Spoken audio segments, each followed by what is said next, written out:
Halo Cuan Troopers, balik lagi bareng saya Daniel Leguna, Head of Online Trading dari Sukor Sekuritas. Dan gimana kabarnya para Cuan Troopers setelah libur panjang kemarin? Masih ada duit sisa nggak ya buat diinvestasikan di saham atau reksadana? Karena hari ini kita akan membahas itu ya. Buat kamu yang masih ada duit sisa gaji atau mungkin yang masih tersisihkan 10%, mungkin 20%, 30% yang masih bisa diinvestasikan gitu ya.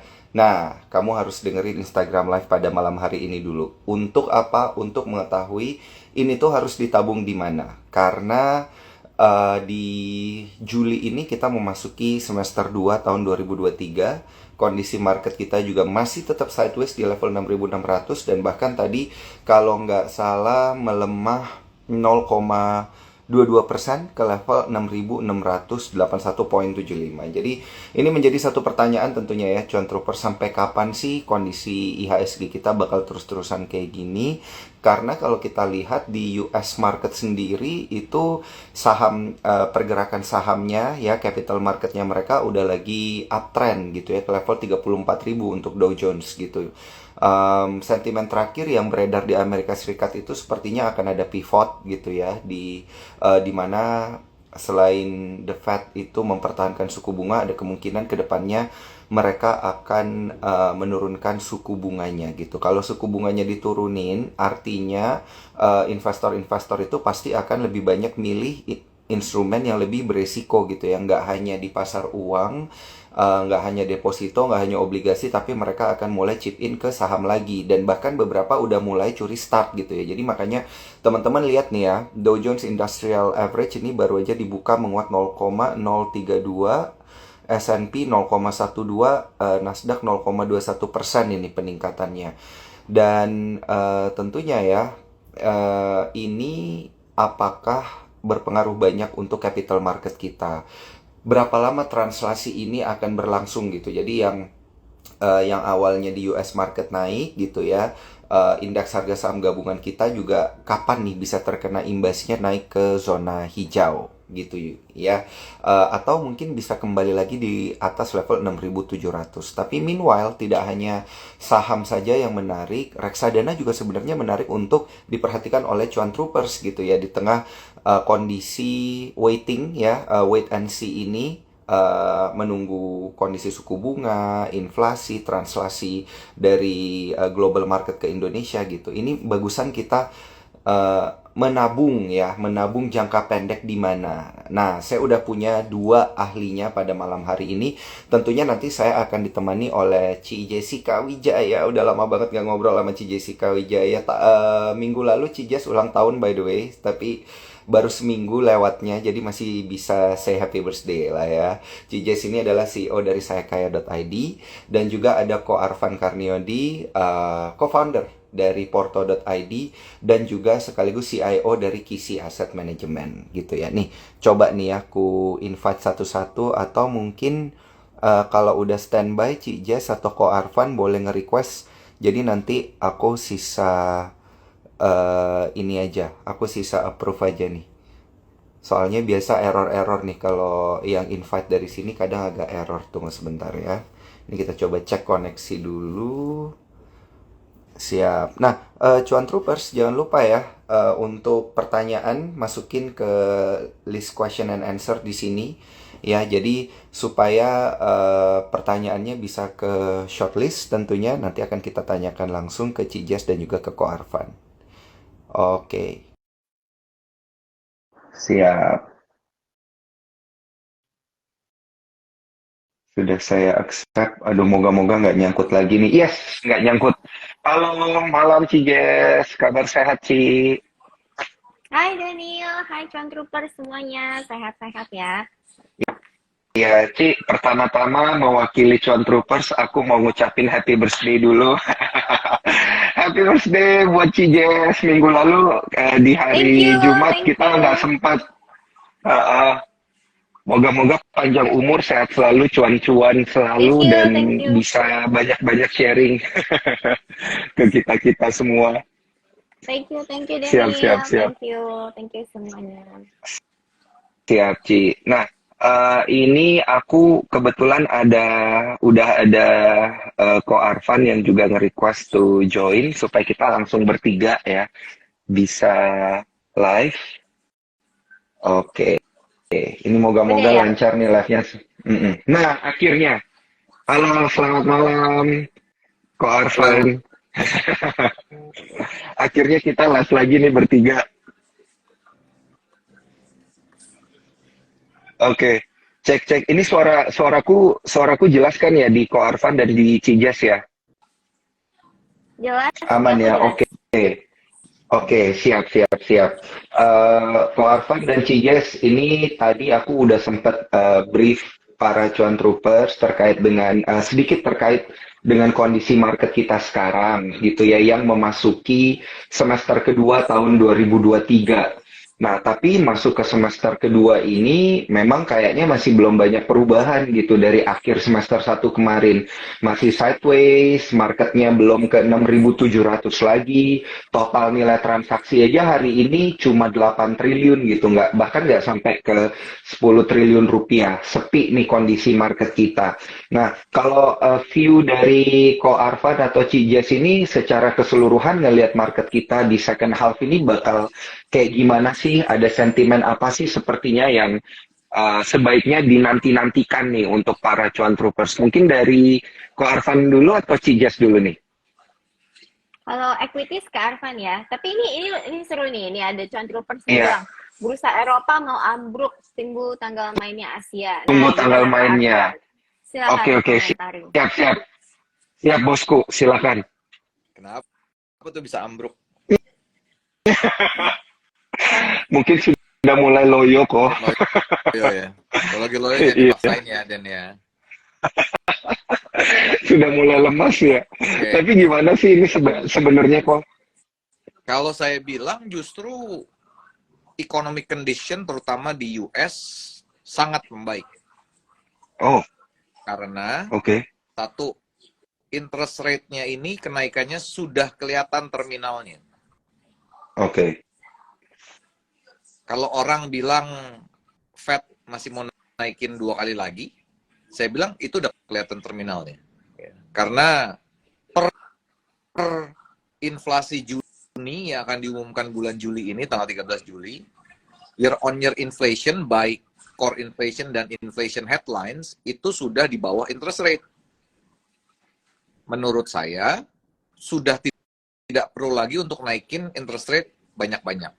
Ya. Jadi sekarang interest rate-nya US 5, naiknya kalau Fed bilang masih 2 kali lagi, 25 kali 2. Saya asumsi naik 3 kali deh, 575. Kalau 575 sampai kurang lebih akhir tahun. Nah, per besok aja per akan diumumkan tanggal 13 Juli ini, year on year-nya itu sudah, year on year headline itu di bawah 3,5. Year on year core itu 5% atau slightly lower, 4,9. Interest rate udah lebih tinggi. Jadi saya bilang udah selesai soal interest rate satu. Itu good news. Kalau yang bad news kalau yang bad news ada beberapa memang. Salah satunya adalah China ternyata demand-nya tidak terlalu tinggi. Sehingga yang mendengungkan dengan China reopening awal tahun ternyata nggak sebesar itu efek demand-nya. Dibuktikan dengan harga oil yang susah naik dan cenderung turun. Padahal OPEC pun sudah cut production. Kalau saya sih lihatnya begitu. Saya sih bilang the last 2 months, 2 bulan terakhir, udah kelihatan kok beberapa saham tuh udah nggak depres ya. Sudah mulai kelihatan ada gerakan-gerakan positif. Ya pinter-pinternya kita milih saham aja sih kalau equity ya. Tapi itu kan tadi saya ngomongnya soal ekonomik dulu. Begitu. Oh, oke. Berarti kalau di Amerika oke, ini berarti jadi faktor yang kalau dihubungin ke Europe, ini jadi faktor yang justru melemahkan Eropa gitu, karena semua capitalnya larinya ke US. Bisa dibilang kayak gitu nggak? Ya, terutama kalau US itu yang terutama itu Nasdaq yang berbau tech, ya real tech, Iya. seperti semiconductor Hmm. dan lain-lain. Tuh. Oke. Makanya ini rally terus ya di US ya, Dow Jones, Nasdaq, Nasdaq terutama S&P, ya. ah, ah, Nasdaq terutama. masih oke oke oke. Nah, kalau dari Cijes, view-nya gimana nih Ci? Ada yang mau ditambahkan nggak dari economic wise gitu, macroeconomic wise? Setuju sama apa yang tadi Mm-mm, Akan bilang. Terus kalau misalnya Daniel ingat, kita tuh udah beberapa kali live IG live tahun ini ya. Aku mm-mm, dan selalu aku bilang mm-mm. bahwa yang lagi menarik sebenarnya tahun ini adalah fixed income ya kan, obligasi. Iya, Dimana iya. ya memang ceritanya kalau misalnya kita mendengarkan banyak pendapat di luar sana, ada yang bilang oh obligasi untuk orang bodoh gitu ya. Tapi saya nggak Hmm, kenapa-napa. I like investing them gitu. Kalau misalnya investasinya gampang hmm, dan apa hmm, nggak usah mikir terus dapat cuan lumayan, kenapa enggak gitu kan. Yang mana tuh menurut, dan ternyata benar gitu kan, kalau kita lihat tuh reksadana obligasi itu, terutama obligasi negara ya, reksadana obligasi negara iya. beberapa bulan belakangan tuh rally-nya tuh kenceng banget. Dan jadi kalau misalnya kita lihat ya, bukan beberapa, hampir semua reksadana obligasi negara itu performance-nya jauh di atas reksadana saham dalam 1 tahun belakangan ini gitu, dengan pengecualian beberapa reksadana saham ya. Jadi sebenarnya menurutku Mm-mm, ini kita tuh masih adalah sebenarnya potensi cuan dari reksadana obligasi negara gitu. Apalagi kalau misalnya kita lihat, mm, kalau per sekarang melihat dari berbagai macam faktor dan kondisi ekonomi kita, kayaknya yield Indonesia sih susah turun di bawah 5% ya gitu. Kalau mm-mm. misalnya kita lihat dengan kondisinya demikian sih, sebenarnya masih ada upside sih untuk reksadana obligasi negara. Oke, oke, oke. Jadi sampai di akhir 2023 di second half ini kondisinya itu masih gak akan jauh beda dari first half kita kemarin gitu ya berarti ya, Ko Arfan dan Cijes. Iya Kemungkinan betul, sih iya ya, betul. kecuali ada Mm, some game changing events gitu ya yang kita nggak bisa prediksi sebelumnya. Tapi kemungkinan iya, kemungkinan this year sih untuk equity-nya masih ada susah untuk rally banyak. Kecuali mungkin some individual stocks ya, some individual stock. Eh, Menurutku sih kalau mm-mm, aku ngelihatnya per kelas aset, obligasi itu masih mm-mm. akan outperform sih dibandingin equity this year. Oke, oke, oke. Kalau tadi dari Cijes itu view-nya lebih ke reksadana obligasi negara gitu ya. Mm-mm. Kalau dari Ko Arfan sendiri ini ngelihat dari sisi equity seperti apa nih kalau kayak gini? Karena kalau kita ngelihat IHSG hari ini aja melemah lagi nih kok 0,22 nih. Ya. Apakah ada potensi kita itu sebenarnya bakal melemah di 6.500 lagi gitu secara keseluruhan gitu ngelihatnya kalau kondisi market kita kayak gini. Saya bilang sih kalau secara Mm-mm. indeks mungkin memang sulit untuk naik banyak. Per sekarang saya setuju Iya. dengan Cijes, yaitu Mm-mm. obligasi lebih jelas. Iya. Bukan berarti equity-nya pasti kalah, no. Uh-uh. Eventually setelah bondnya rally, Uh-uh. yield-nya terus turun, artinya Uh-uh. kan discount rate untuk equity turun, ya, sehingga valuasinya bisa naik. Tapi memang kejelasannya memang lebih tipis dibanding obligasi yang sepertinya sih government akan rally terus, yield-nya akan nyentuh 6% atau lower ya, saya bilang ya. Oke. Nah, kalau Oke. equity, kalau secara indeks memang sulit, karena memang kalau Daniel perhatikan data ya, per Juni itu sebenarnya kita malah foreign outflow. Foreign Iya, iya, iya, outflow-nya iya. itu sebesar 400 juta. Lumayan ya, benernya. Ya, Mm-mm. makanya banking sector yang biasanya dimiliki asing itu memang sulit naik. Padahal sebenarnya results banking tuh bagus loh. For big banks tuh Mm-mm. results bagus-bagus. Ya, sebenarnya di results bulan Mei udah keluar bagus saya bilang. Bulan April memang kurang bagus karena libur panjang. Oke. Kalau saya sih optimis, tapi memang visibility ya, kejelasannya memang Mm-mm. obligasi lebih unggul sekarang. Mm-mm. Nah, tapi kan obligasi ini dia erat banget kaitannya dengan suku bunga gitu. Dan beberapa analis itu juga kemarin katanya ada yang bilang ada kemungkinan suku bunga di Indonesia bisa turun lebih cepat daripada di US sendiri gitu. Nah, kalau dari Ko Arfan ngelihat ini gimana? Ada nggak sih benar potensi kayak gitu? Ya, jadi kalau berspekulasi bahwa Indonesia Ah, akan duluan atau paling awal cut iya. rates, terlalu agresif, saya bilang. Hmm, Per sekarang ya. oke. Iya. Kenapa? Indonesia hampir pasti tidak akan cut interest rate jika Fed-nya belum stop. Hmm, Nah, makanya tadi saya oke. bilang terminal rate-nya ini udah kelihatan nih. Ya, terminal rate-nya Hmm, udah kelihatan, yaitu kurang lebih 2 kali lagi kata governornya, yaitu hmm, 28 Juli dan 20 September. Ya, saya 3 kali lah sampai 1 November. Setelah itu baru flat. Ya, jadi kemungkinan saya rasa kalau berteori dan mengacu pada asumsi yang sama, yaitu BI tidak akan cut rate sebelum Fed-nya berhenti, paling cepat ah, Indonesia cut rate itu Desember. Memang untuk Indonesia tidak ada, so far ya per sekarang tidak ada urgensi untuk naikin interest rate karena hmm, inflation terkendali. hmm, Kecuali ini sangat penting nih, iya. kecuali trade balance-nya tiba-tiba negatif dan negatifnya besar dan konsisten beberapa bulan ke depan. Hmm, Kalau trade balance-nya negatif besar dan konsisten beberapa bulan ke depan, efeknya apa? IDR-nya bisa melemah. Kalau IDR-nya melemah, urgensi atau keperluan untuk turunin suku bunga semakin tipis. hmm. Begitu. Ya, jadi itu dulu sementara kalau hubungannya dengan interest rate. Kalau soal bond CJS nih yang lebih unggul nih. Iya, iya. Nah, ini makanya saya mau langsung nanya ke Cik Jess.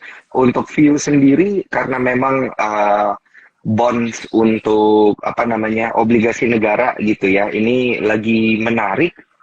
Gimana nih sebaiknya kita bisa memanfaatkan momentum ini gitu, mumpung obligasi negaranya ini lagi menarik untuk diperhatikan di second half 2023 nih, Cik.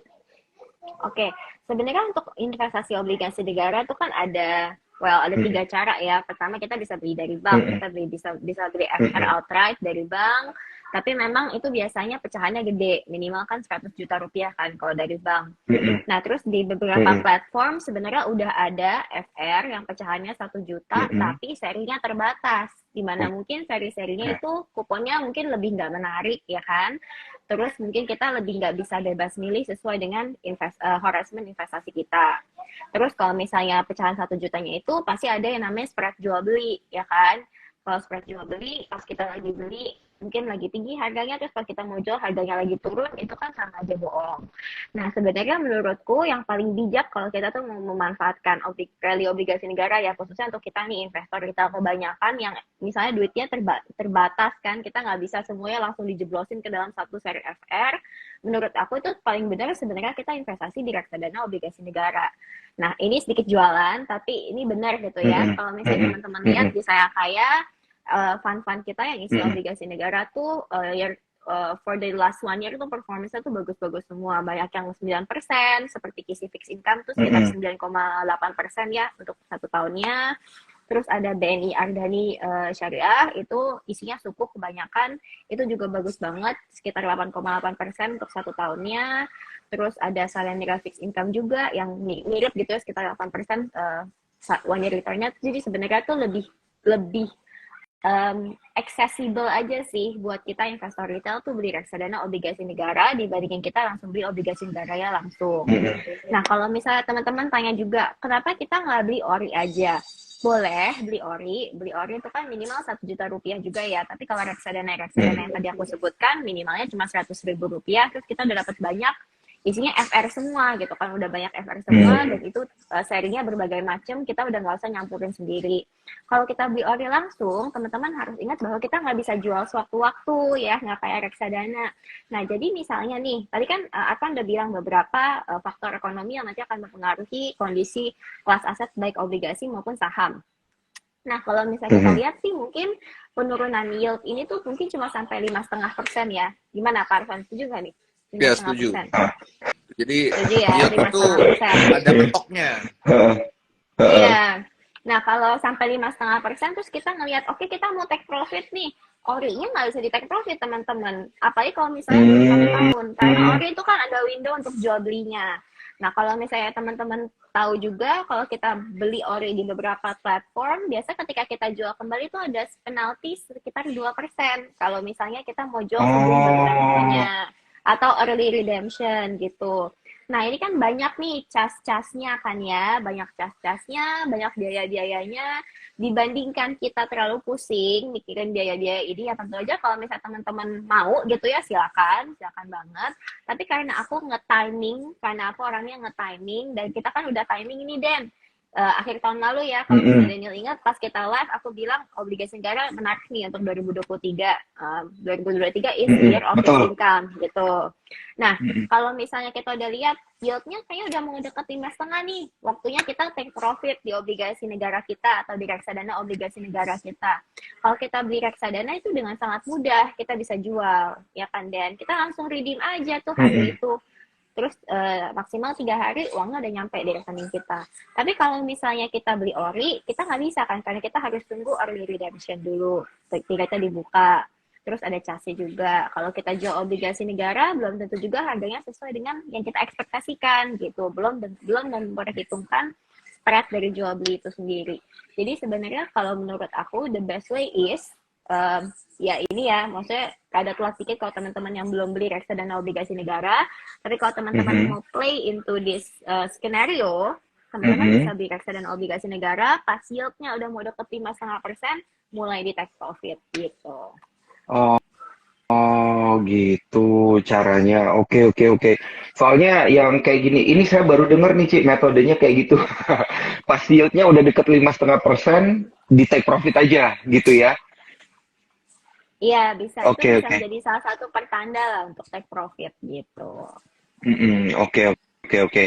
Wah, mantap, mantap. Nah, saya pengen nanya juga nih untuk masalah perbandingan gitu ya. Tadi kita udah sempat bahas soalnya Mm-mm. antara emiten perbankan gitu ya, dan juga ini mau dibandingin dengan ori gitu ya, produk reksadana atau yang banyak isinya adalah obligasi atau mungkin obligasi negara itu sendiri. Nah, kalau di second half ini bagusan kita nabungnya di big banks atau di reksadana obligasi atau kita beli orinya gitu langsung sebenarnya untuk second half 2023 ini untuk pembanding aja gitu kira-kira Cijes.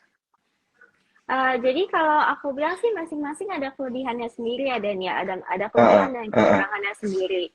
Sebentar, aku mau jawab yang ini dulu ya, Iya, dari iya, ini founder nih. menarik nih Cara cara cara monitor monitor status ya. yield gimana? Heeh, Itu sebenarnya bisa dilihat kalau misalnya teman-teman punya akses ke Bloomberg, itu bisa dilihat di Bloomberg juga. Dan kalau teman-teman yang ada di Forte juga, Arfan selalu update gitu ya tentang yield. Dan biasanya kalau misalnya kita di Sarakaya, kita juga akan selalu ngasih tahu nih ke teman-teman di weekly newsletter kita. Jadi kalau misalnya ada perubahan-perubahan, terutama yang mm-mm, mengenai obligasi itu biasanya kita taruh di top of the list gitu ya. Itu teman-teman bisa lihat mm-mm, di newsletter weekly-nya Sarakaya. Nah, untuk mm-mm. menjawab pertanyaan Daniel tentang mendingan nabung di mana nih, big banks gitu kan, saham big banks, reksadana obligasi atau ori. Nah, kalau menurut aku masing-masing ada kelebihan dan kekurangannya sendiri. Kalau misalnya teman-teman Heeh. mencari fleksibilitas, di mana teman-teman bisa pengen akses dananya kapan aja, ori bukan tempatnya.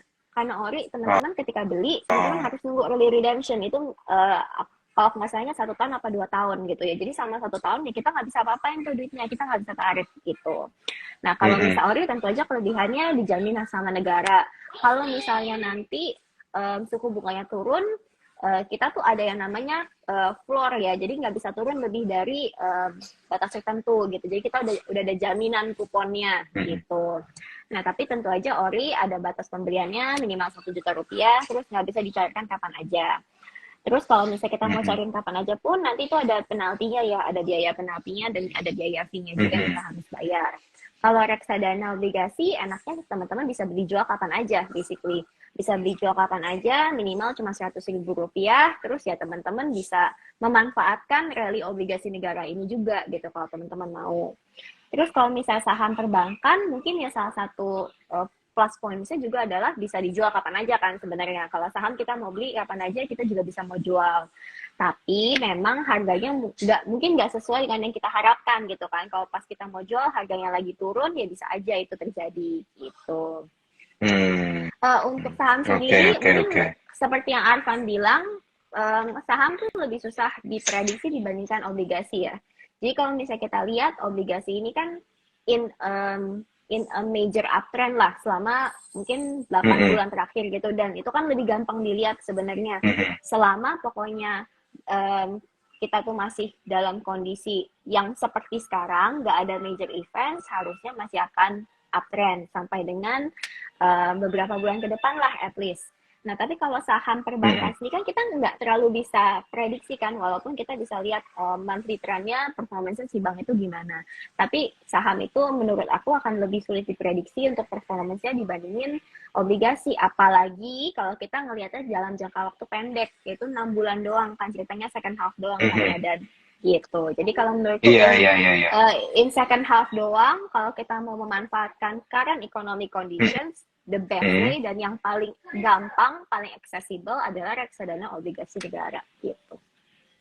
Oke, siap. Reksadana obligasi negara. Nah, saya sekarang ke Ko Arfan nih mau tanya sektor banking. Tadi kita udah bahas setengah. Untuk melengkapi jawabannya Ci Jess nih, Ko Arfan, untuk yang sektor banking di second half itu seperti apa sih sebenarnya view-nya secara keseluruhan? Kalau second half banking sektor ya Mm-mm. Dan ya, banking sektor Iya. oke sebenarnya. Kalau banking mesti Mm-mm. lihatnya year on year. Year on year itu for big banks rata-rata ya, nggak semua ya. Mm-mm. Rata-rata itu year on year net profit growth-nya itu 15-18%. Mm-mm. Which is cukup bagus karena tahun lalu dari 2021 ke 2022 bankingnya tuh tinggi loh. Naik net profitnya, growth-nya banyak, stock performance-nya juga lumayan banget. Tahun ini masih Mm-mm. grow lagi. Ya, jadi saya bilang kalau preview banking itu stabil ya. Cuman mungkin I don't know ya. Ini kalau banking Mm-mm. nih karena hubungannya dengan foreign inflow, masalahnya ini sekarang obligasi emerging market sangat menarik, Dan. Sangat-sangat Iya, iya. menarik ya. Saya tambahin sedikit untuk dari Cijes ya, yaitu kalau diperhatikan ya, spread yield spread antara Indonesia dengan Amerika dengan US 10 year versus 10 year US versus Indonesia ini udah all time low ya, Mm-mm. itu tinggal 2,4%.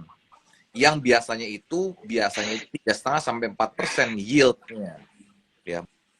Bahkan Oke. kita punya chartnya, nanti kita bisa kasih lihat yield spread antara China 10 year dengan US 10 year Uh-uh. yang 10 tahun terakhir itu rata-rata yieldnya itu plus 1%. Uh-uh. Guess what? Sekarang minus 1,5%. Ya, jadi yang Mm-mm. misalnya yang contohnya begini. Kalau di keadaan normal 10 tahun terakhir, jika US 10 year yield-nya itu 4% misalnya, Mm-mm. China 10 year-nya itu plus 1, yaitu 5%. Itu rata-rata Oh, yang terjadi oke. selama 10 tahun. Sekarang ini yang terjadi adalah kebalikannya. US 10 year yield-nya 4%, China-nya 2,5%. Oke. Ya, jadi memang ada Lebih di inflow yang bawah. sangat Uh-uh. kuat di bond emerging market. Mhm. Ya, semua itu secara grafik itu sudah all time low. Indonesia, China, Filipina, Thailand, Vietnam, you name it lah, emerging market. Ya. Mhm. Nah, jadi ini juga yang menyebabkan foreign inflow-nya ini lebih kuat ke bond. Ya. Nah, makanya tadi Cijes mention kalau nyampe 10 year bond-nya 5,5 dengan asumsi keadaan sekarang ya, karena yield itu juga dipengaruhi oleh interest rate dan inflation, singkatnya. Dua itu aja dulu. Yang lain masih banyak. Kalau nyampe sampai 5,5, wah itu udah itu dari sekarang 6.2% yield ke 5,5 itu rally-nya sangat manis deh. Iya. Sangat manis, in a very sweet spot ya, in a very very sweet spot. Gitu. Nah, itulah menjawab pertanyaan. Kalau Becky secara result sih oke-oke aja, cuman foreign inflow-nya ini lagi senang ke Lagi ke bond obligasi. Yes. Nanti saya kasih lihat grafiknya. Saya udah lama manage fund, saya terkaget-kaget ngelihatnya. Nah, masalahnya oke, kemudian kan kalau ngomong yield spread, berarti yield spread kita all time low, berarti ini tinggal nunggu US 10-year-nya rally dong. Saya bilang US 10-year belum bisa rally karena sekarang yieldnya itu inverse. Why you wanna buy 10-year US bond? Ya, yieldnya 3,8, sedangkan kalau beli yang pendek, ya yaitu yang nggak usah ngomong yang sebulan, 4 bulan dan segala macam, yang 2 tahun aja tuh 4,9%. Ya, sementara sih 10-year US-nya belum bisa rally dulu, belum bisa turun ke bawah yieldnya ya. Gitu. Jadi menjawab pertanyaan soal banks yang hubungannya dengan foreign inflow, mau nggak mau mesti ngomong soal bond, obligasi. Karena foreign inflow-nya lagi sedang di bond emerging market. Oke. Nah, ini sebenarnya inflow yang kencang ini yang menyebabkan itu atau strateginya itu adalah apakah mau standby dulu sebelum nanti ada pivot gitu, baru nanti di switching semua lagi ke saham, atau seperti apa? Atau memang karena kondisi ekonomi negara emerging market ini emang lagi bagus banget gitu, jadi ya udah di bond saja gitu. Nah, tuh Cijes tuh dia udah tahu strateginya nih untuk bond. Iya, iya. Gimana sih Ci ini cerita di balik bonds yang banyak diburu orang gitu, yang bonds emerging market? Iya, jadi kalau misalnya kenapa banyak diburu orang itu tadi Arfan udah jelasin ya, ada spread dari yieldnya. Nah, tapi aku boleh menjawab ini nggak? Pertanyaan dari teman kita nih, reksadana obligasi SBN ya. Jadi aku jelasin sedikit, kalau reksadana obligasi itu adalah reksadana yang mayoritas portfolionya berinvestasi di obligasi.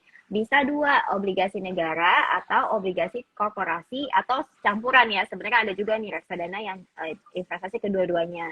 Nah, reksadana obligasi negara itu mereka berinvestasi juga sama SBN. Jadi SBN dalam bentuk FR, dalam bentuk Indon gitu ya. Jadi sebenarnya yes, reksadana obligasi itu ada yang investasinya di SBN, tapi reksadana obligasi bukan SBN ya teman-teman ya. Reksadana obligasi adalah reksadana yang mayoritas portfolionya berinvestasi pada efek obligasi. Bisa obligasi negara, bisa obligasi korporasi gitu. Nah, sekalian boleh menjawab satu pertanyaan lagi nih dari silakan dari Mbak Beck. Reksadana obligasi negara yang bagus performanya mana-mana aja yang belum telat untuk baru mau dibeli. Kalau kita mau memanfaatkan potensi rally lebih lanjut pada obligasi negara, kita bisa beli reksadana yang isinya obligasi negara mayoritasnya. Seperti VC Fixed Income Fund, itu performance one-nya bagus banget, sekitar 9,8%. Ada juga di Saya Kaya namanya BNI Ardani Syariah Pendapatan Tetap, itu isinya sukuk, itu juga bagus banget performance-nya. Untuk satu tahun terakhir itu sekitar 8-an. Terus juga ada Salendra Fixed Income Fund yang isinya juga obligasi negara. Jadi teman-teman bisa pilih satu di antara 3 tersebut gitu. Nah, kebetulan banget untuk teman-teman yang mau beli reksadana obligasi negaranya BNI untuk pembelian 1 juta rupiah minimal dapat cashback atau bonus reksadana sebesar Rp25.000 teman-teman sampai dengan akhir Juli ini. Jadi teman-teman nih yang mau coba-coba untuk di reksadana obligasi negara bisa, especially yang BNI ya, bisa langsung check out reksadana BNI Ardani Syariah di Saya Kaya minimal 1 juta rupiah, nanti dapat bonus reksadana Rp25.000. By the way ini Pak Arfan ada tanya 10 year itu maksudnya bond jangka panjang 10 tahun ya gitu. Betul.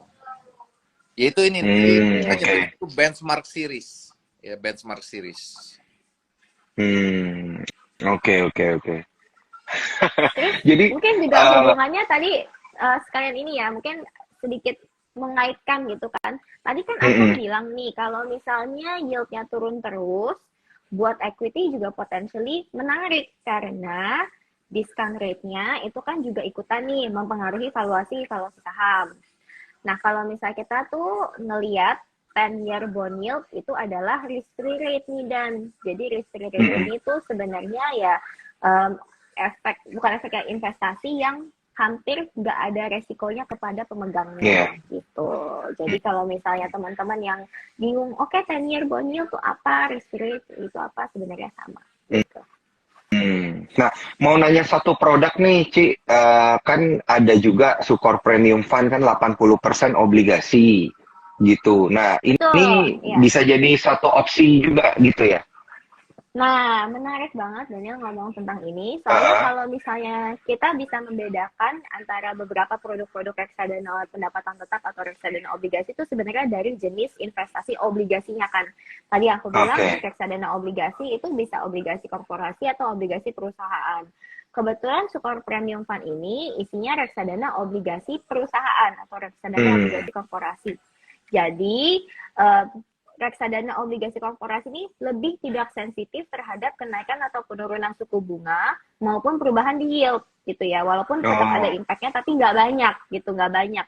Jadi rata-rata mau yield-nya rally segimanapun atau drop segimanapun gitu ya, ya reksadana obligasi korporasi ini nggak akan terlalu banyak impact kepada performance-nya. Mostly akan tetap stabil sih dan gitu. Jadi sebenarnya kalau kita mau memanfaatkan potensi bond yield rally atau nanti potensi nanti yieldnya turun ke 5,5%, itu ya sebaiknya kita investasi di reksadana obligasi negara gitu. Kalau reksadana obligasi korporasi itu cocok untuk teman-teman yang kepengen investasinya lebih stabil aja ya NAV-nya gitu.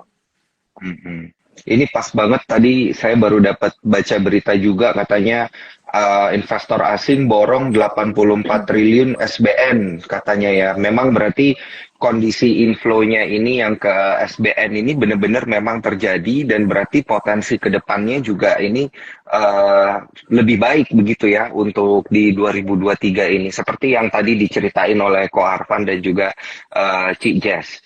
Nah, saya juga mau ingetin para cuan troopers nih bagi yang nggak dapat informasinya secara lengkap. Tadi kan kita udah ngomong panjang gitu ya, udah menceritakan secara mendalam kondisi ekonomi dan produk investasinya di second half ini yang risk free gitu ya, atau low risk lah kita bisa bilang di second half ini udah kita spill. Jadi bagi cuan troopers yang telat nanti bisa nonton siaran ulangnya gitu ya di Instagramnya Sukor Sekuritas ataupun nanti cuan troopers bisa cari di YouTube-nya Sukor Sekuritas karena nanti akan kita reframe dan juga ada di Spotify Sukor Sekuritas tentunya ya supaya informasinya dapat secara menyeluruh. Nah, saya pengen nanya sekarang nah pas banget nih saya pas mau nanya pas ada yang nanya juga nih cuan troopers nanya kok Ombot katanya sektor-sektor yang di inflow foreign apa aja.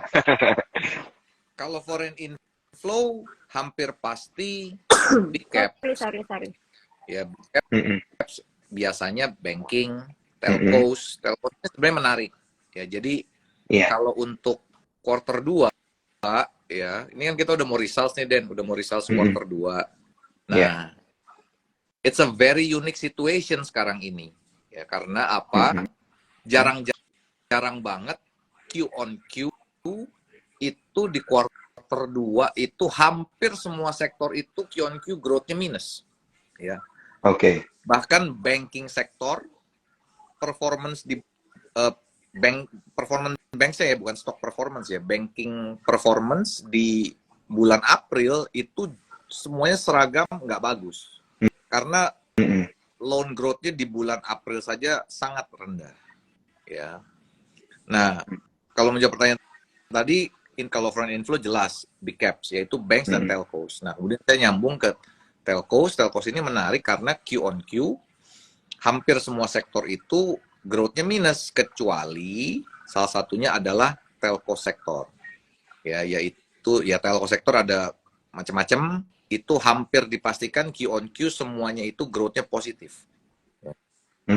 Bahkan sektor consumer pun yang disinyalir stabil, Q on Q growth-nya itu hampir semua melemah.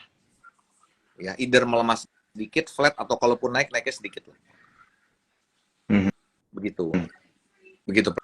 Oke. Ada dua, banking dan juga telco ya. Consumer enggak ya? Consumer hampir semuanya Q on Q lemah.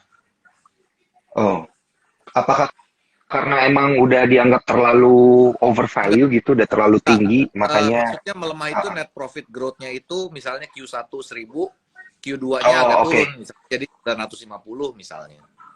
Kan kita mau Oh, cari yang setiap oh. quarter naik terus dong, Den. Kita kan nyari kan barang Iya, yang iya, iya, bagus, iya, iya. yang growth-nya Iya, tuh betul. enak, growth-nya tuh stabil.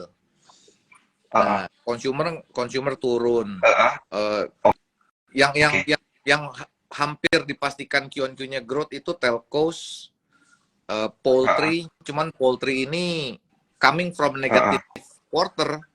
Q1 ini dari Iya. net loss kemudian jadi positif, saya bilang ya biasa aja ya, nggak yang wow. Atau contohnya nih, kalau saya ini, please be Ah, ah. careful on commodity. Komoditi Oke. ini Q on Q hampir dipastikan semuanya minus.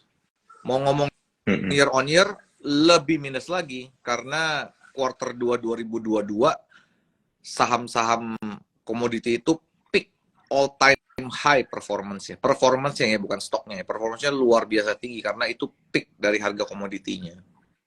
Mm-mm. Oh, oke. Kalau otomotif gimana kok?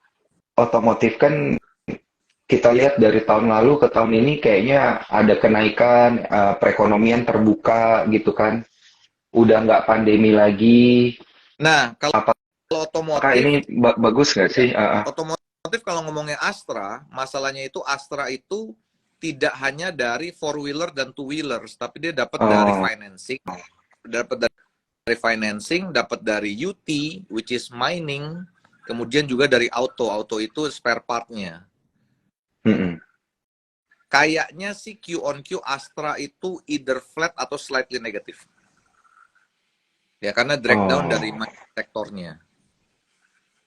oke, oke, Astra oke. ya, Astra. Ah, Sedangkan yang pure jualan mobil four wheeler yang gede ya, yang sizable sih nggak ada ya. Yang sizable ya, yang agak kecil ada. Cuman sizable lah kita ngomongnya lah. oke, oke. Komoditi udah, telco, banking, tadi juga udah, consumer juga udah. Ini sekalian kita muter. Construction nggak ada harapan nih kok. Belum lah, construction belum. Belum.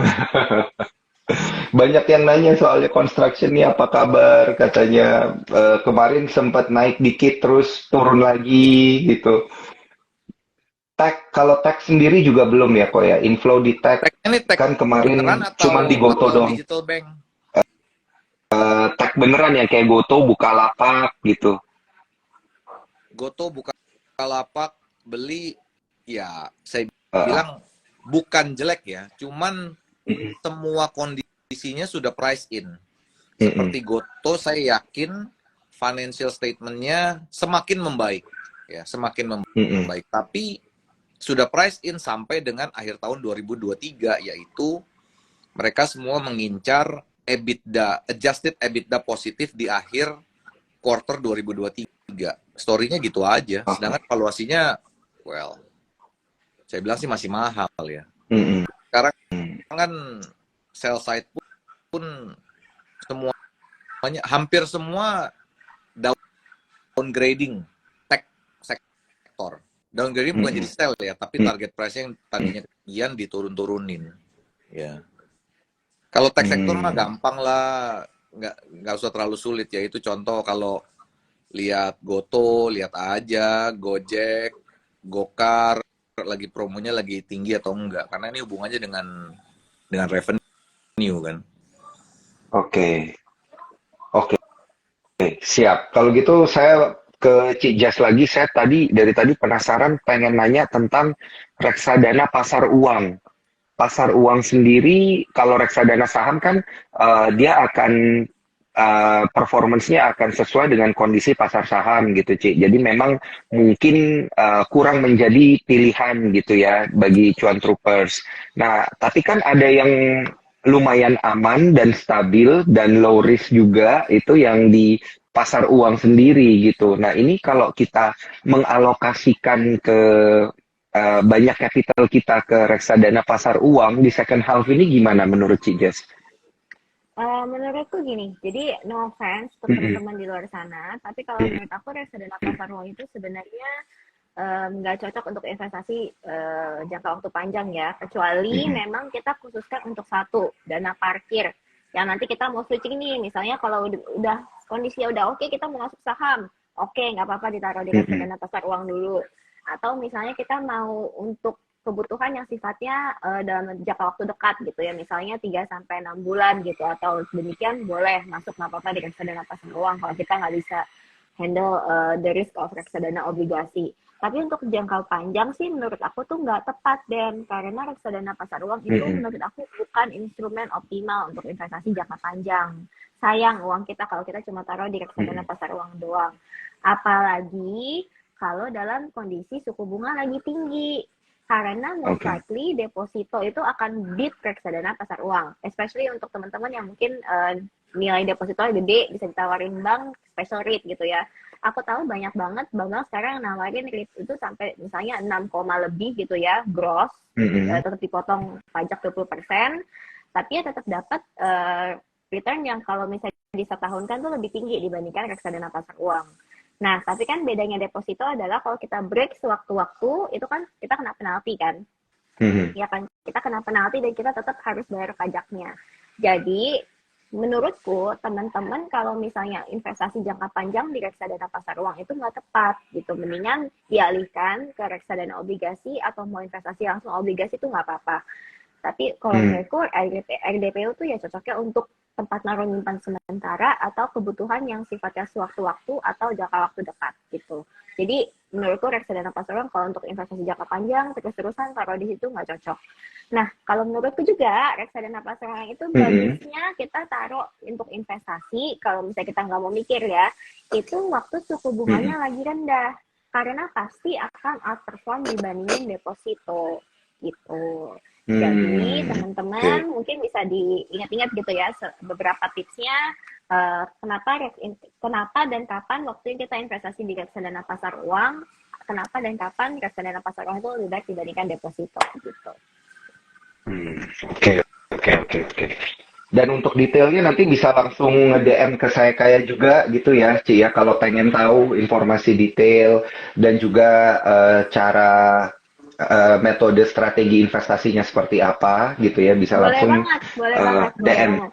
ke Ya, jadi Instagram untuk saya teman-teman, kayak.id. yang mungkin Hmm. calon nasabah saya kaya atau merupakan nasabah saya kaya, teman-teman bisa langsung memanfaatkan em, DM kita ya di Instagram maupun di Telegram maupun di WhatsApp untuk tanya-tanya tentang Hmm. produk. Karena itu kita pasti akan mencoba sebaik kita untuk membantu memberikan pilihan produk yang terbaik lah buat tujuan investasi teman-teman.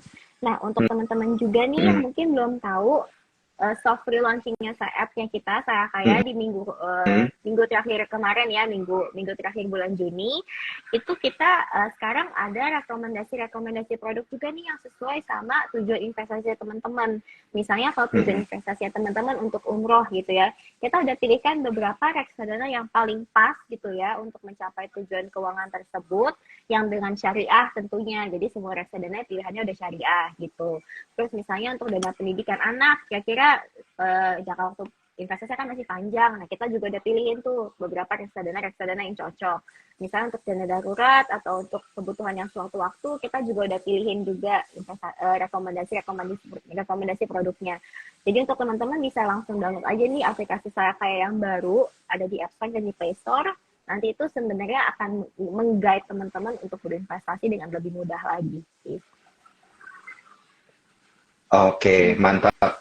Thank you informasinya Ci Jess. Sekarang saya ke Ko Arfan lagi nih. Saya pengen nanya. Tadi sempat ngomongin telco dan kemarin kayaknya kita juga pernah sedikit ngobrolin tentang telco nih. Ko Arfan boleh dong dikasih apa namanya bocoran-bocoran gitu. Telkonya ini sebenarnya yang mana sih? Atau semuanya kita coba gitu. Ada TLKN, ISAT, ada friend gitu, kita coba aja gitu semuanya satu-satu. Jadi telco ini sekarang kenapa bagus karena Iya. price war-nya ini sudah semakin kecil, ya. Price war Mm-mm. sudah semakin kecil sehingga telecommunication provider sudah bisa mulai naikin harga. Efek naikin harga itu ke bottom line itu luar biasa, ya. Mhm. Seperti ada satu consumer yaitu rokok yang mulai naikin ya semuanya sih, semua rokok tuh naikin harga. Efeknya ke profitability itu luar biasa, sensitivity itu tinggi sekali. Nah, kalau telco sektor saya paling seneng ISAT karena kemungkinan besar ya, Mm-mm. karena resultnya belum keluar, Q on Q yang positifnya paling tinggi ISAT. Oke, Saya udah, ISAT. saya kan udah kasih tau kamu udah 2 minggu lalu Pak Daniel. Makanya ini mumpung belum telat boleh lah ya kita spill dikit ya kok ya. Di sini berarti masih berpotensi kan ya kok ya. Sangat, masih sangat, sangat. Ah, Q3, Q4-nya juga makin baik, ya. ah, ah. Dan Oke kalau oke ISAT. ini kan terbebas dari hari libur yang panjang kemarin. Kalau Oh. contohnya mining atau pabrik, ya, libur panjang April stop produksi. Kalau telcos kan Mm-mm. lu masih tetap WA-an, lu masih tetap Mm-mm. SMS-an, lu masih tetap YouTube-an, lu masih tetap mengkonsumsi pulsa loh. Iya iya iya. Iya. Oke oke Gitu. siap. Nah ini sebelum pertanyaan terakhir dari Cuan Troopers, saya mau nanya stock pick dari kalau kalau nanya stock pick ke Ko Arfan harus join porto.id ya, Cuan Troopers ya. Di sana lebih lengkap. Jadi jadi jangan lupa join porto.id juga karena tentu view-nya ada banyak ya secara detail dari Ko Arfan dan juga tim. Nah, tapi boleh nggak nih dikasih bocoran 3 stock pick gitu, 3 atau 2? Tadi satu udah isap, 2 lagi apa sih yang menarik di second half 2023 ini, Ko Arfan? Second half sih nyari yang positive growth susah loh, Den. Susah banget. Oh, Salah telco, oke. stat. Kalau stock pick tanya Cici itu biasa kalau ngomong besok langsung terbang tuh biasanya. Bener juga. Atau nanti satu stock pick dari Cija, satu dari Ko Arfan boleh dong. Kan Saya tadi isat, Isat udah satu. ya satu isat, Heeh. fundamental bagus dan liquidnya kan lumayan. Kalau ngasih yang bagus tapi nggak liquid juga susah, Den. Iya, Isat ya berarti satu nih. Udah dicatat, jangan lupa Troopers diperhatiin, tapi tetap harus analisa sendiri ya, technical dan juga fundamentally. Dan Tuh, pertanyaan terakhir untuk Ko Arfan dari Cuan Troopers adalah target IHSG berapa di 2023 katanya? nggak banyak lah kalau IHSG susah ya saya bilang. Mesti bottom up ini. Oh, oke oke. Susah karena foreign inflow-nya saya rasa belum ya. Kecuali Mm-mm. bond yield-nya ini udah below 6%, udah mau cepet sekali naik sampai 5,5%, nah itu now we're talking. Karena kalau Mm. udah 5,5 dengan kondisi sekarang, saya rasa upside-nya udah hampir nggak ada kali, udah tipis banget. Nah kalau itu udah Mm. let's to equity ya. Oke oke oke oke. Berarti view-nya kurang lebih nggak jauh beda dari kondisi sekarang ya, berarti ya, Ko Arfan ya masih Iya, ya, betul. until di end 2023. Oke, Iya. siap. Sekarang saya ke Cik Jess nih. Berkaitan tadi ada satu stock pick dari Ko Arfan dan dari tadi Cik Jess juga udah jelasin segala jenis produk reksadana ya kelebihannya, kekurangannya apa dan harus pilih yang mana. Sekarang saya mau nanya satu stock pick dari Cik Jess, boleh dong Cik ini sebelum kita tutup IG live kita pada malam hari ini. Topik sebenarnya kalau misal aku bilang tuh aku nggak ada yang lagi benar-benar suka banget sih, Dan. Ada Mm-mm. beberapa saham tapi maksudnya udah lumayan jauh ya, udah lumayan jauh kayak film gitu. Jadi aku nggak berani Mm-mm. rekomen terlalu jauh lagi gitu. Iya. Cuma kalau misalnya kalau fun pick boleh nggak reksadana pick aja? Boleh, boleh, boleh, boleh. Boleh ya? Boleh ya reksadana pick. Jadi Ah, ah. kalau misal aku untuk teman-teman yang mau capitalize on reksadana obligasi negara, teman-teman bisa pilih KISI Fixed Income atau BNI Aldani Syariah. Nah, kebetulan ada Mm-mm. satu fund yang baru banget onboarding di Saya Kaya dan cuma bisa dibeli di Saya Kaya doang. yaitu Sukor Oh. Sustainability Equity Fund yang syariah ya. Jadi ini tuh ada beberapa jenis pantangan atau regulations deh yang reksadana ini tuh ikutin gitu. Yang pertama dia syariah, jadi dia sesuai dengan prinsip syariah teman-teman.